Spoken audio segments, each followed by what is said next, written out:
शिव पुराण तीसरा अध्याय। कामदेव को ब्रह्मा जी द्वारा शाप देना। ब्रह्मा जी ने कहा, हे नारद, सभी ऋषि मुनि उस पुरुष के लिए उचित नाम खोजने लगे। तब सोच विचार कर वे बोले कि तुमने उत्पन्न होते ही ब्रह्मा का मन मंथन कर दिया है, अतः तुम्हारा पहला नाम मनमत होगा। तुम्हारे जैसा इस संसार में कोई नहीं है, इसलिए तुम्हारा दूसरा नाम काम होगा, तीसरा नाम मदन और चौथा नाम कंधर्व।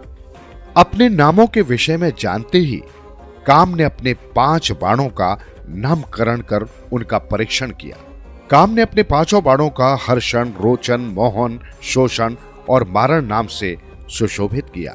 ये बाण ऋषि मुनियों को भी मोहित कर सकते थे।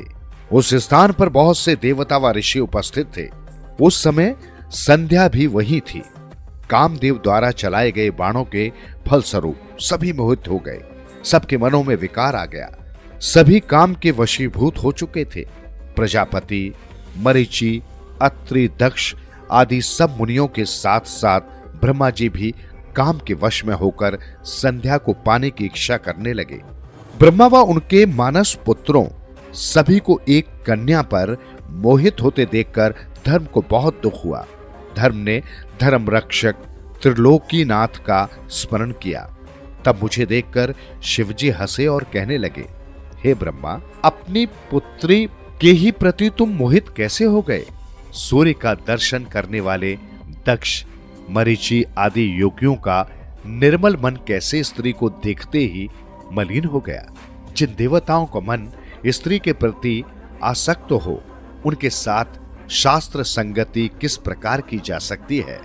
इस प्रकार शिव वचन सुनकर मुझे बहुत लज्जा का अनुभव हुआ और मेरा पूरा शरीर पसीने पसीने हो गया। मेरा विकार समाप्त हो गया, परंतु मेरे शरीर से जो पसीना नीचे गिरा, उससे पितृगणों की उत्पत्ति हुई। उससे 64,000 अग्नेयश्वतो पितृगण उत्पन्न हुए और 86,000 बहिर्षद पितृ हुए। एक सर्व गुण संपन्न अति सुंदर कन्या भी उत्पन्न हुई, जिसका नाम रति था। उसका रूप सौंदर्य देखकर ऋतु आदि स्खलित हो गए एवं उससे अनेक पितरों की उत्पत्ति हुई। इस प्रकार संध्या से बहुत से पितरों की उत्पत्ति हुई। शिवजी के वहां से अंतर्धान होने पर मैं काम पर क्रोधित हुआ।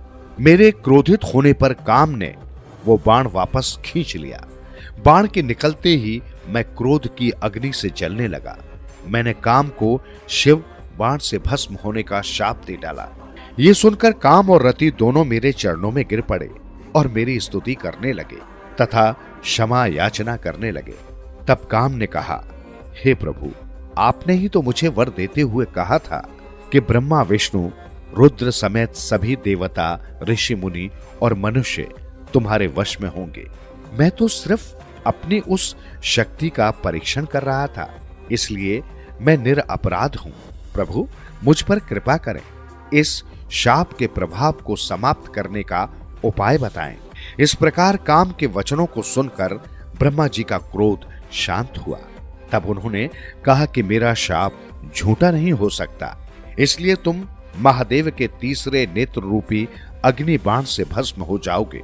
परंतु कुछ समय पश्चात जब शिव जी विवाह करेंगे, अर्थात उनके जीवन में देवी पार्वती जी आएंगी, तब तुम्हारा शरीर तुम्हें पुनः प्राप्त हो जाएगा।